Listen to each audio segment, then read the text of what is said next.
you doing, Buttercup? This is my first September book wrap-up. Actually, just first ever book wrap-up. I usually don't do these, but y'all, 12 of you, voted that I should do them. So I'm gonna just give it a go. I haven't done these before, so it might be a hot mess, but I think everyone's used to that by now, and that's why you stay. You come for the book reviews and maybe the writing advice and maybe updates on my books, but you stay for the chaos magnet. That is me and my randomness when it comes to book reviews and just everything in general. So this list, I did write it down. I might look and you might see this, but I wrote it down in order of when I finished the book. So let's just start with the first one. It's Rain by Katharine McGee, and that's 5 stars. Really enjoyed that. That's the last book in the Rain series, where if George Washington actually became king instead of president, fast forward to the 21st century and Beatrice Washington is reigning as queen in the United States. I think actually they just call it America, not the United States. I should know that, but sorry. It's America, maybe the United States. I really enjoyed it. It's one of the few young adult book series that I continued and that I own and that I really liked because it's actually for teenagers, even though the last 2 books, they're over 18, but you start as teenagers. So it's like upper young adult, I would say. And not a lot of inappropriate content or anything like that, so I would recommend it to, 16, 17-year-olds and above, which is nice, because usually you get some weird stuff in young adult now. Number 2, the book that I finished pretty early on in September, is A Little Princess. We all know A Little Princess. I was obsessed with the movie, and then finally at age 30 I read the book and I gave that 4 out of 5 stars. She's a bit of a Mary Sue, and she gives like negative compliments, and I don't even think they're compliments. she says some mean things that aren't mean to her or this time period, so I could not give it 5 stars, but it's 4 stars for me. Now the third book, well, no, I'm not gonna quote book. It's a book. It's for kids though. It's the National Geographic Readers on Foxes that my husband gave me, and that's a 5 out of 5 star read. I finished it in 5 minutes, and I don't care because I saw some foxes on the page with trivia. Really enjoyed it. And he knows me so well. Book number 4 is Honey Girl by Morgan Rogers, and that's a 2 out of 5 stars. And number 5 is The 4 Winds by Kristen Hanna, and that's 2 out of 5 stars as well.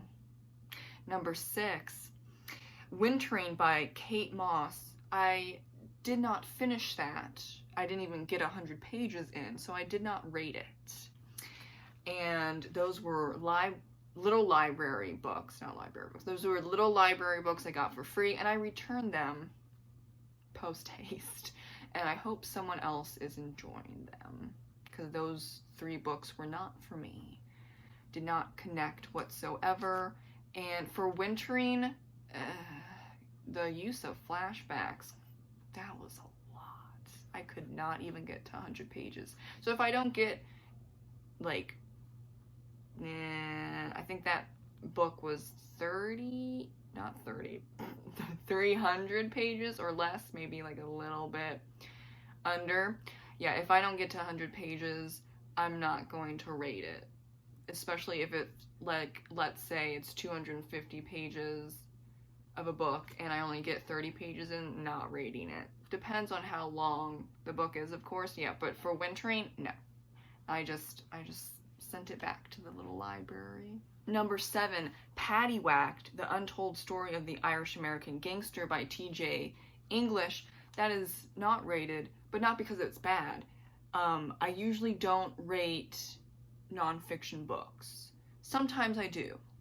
Most times I don't. This one, I couldn't even give you a rating. Very long, very in-depth, very detailed. I probably have to read it again. There's just a lot in there. And yeah, like I said, I don't usually review or do ratings for nonfiction, whether I liked it or not.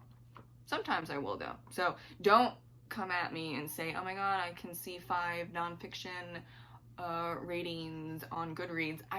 Sometimes, if it very much moves me, I will. And I've noticed for biographies, I tend to rate those. Number 8, The Two Towers by J.R.R. Tolkien, and not rated. I explain why in my in-depth review and discussion video that y'all can see. And that's the same for The Fellowship of the Ring, and that's going to be the same for The Return of the King. I just can't rate the trilogy. I can do huge, in-depth conversations about it like I did, but yeah, I can't rate them. You know, there's too much going on there. So I'm not even going to think about trying to come up with a star rating. It's just there. That also sometimes happens with fiction. If I can't really decide on a rating, I just mark it as read and we just move on from there. Now, lastly, the next book is number 9, The Last Unicorn by Peter Beagle, and that's a 3.5 out of 5 stars. I have yet to film a review on that, but I will, and it's not going to match the October review reading Halloween vibe, but I have some thoughts on that one. Yes, I do. Was it worth the 7-month-long journey to find the actual book? Yes, actually, I would say yes. Maybe that's also clouded by me watching right after I finished the book, The Last Unicorn movie, which is free on Prime, by the way. You should check it out.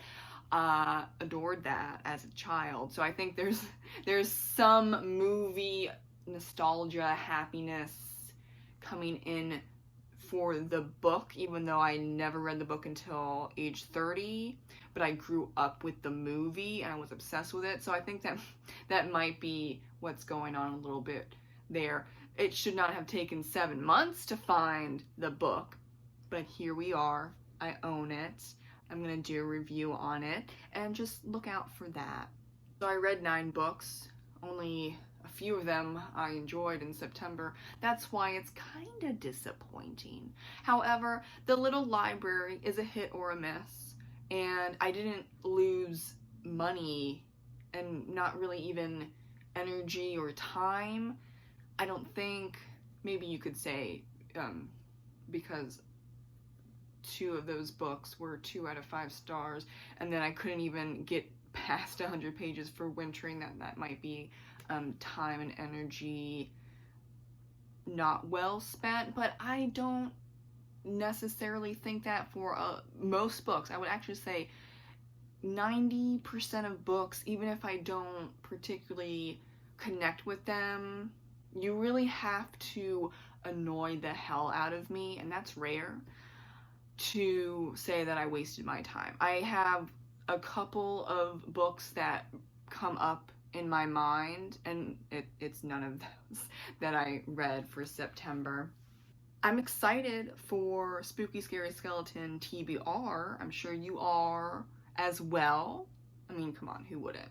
I mean, okay, there are some, but the vibe, I am so excited. Keep an eye out for all the spooky stuff for October, and I'll catch you in the next video.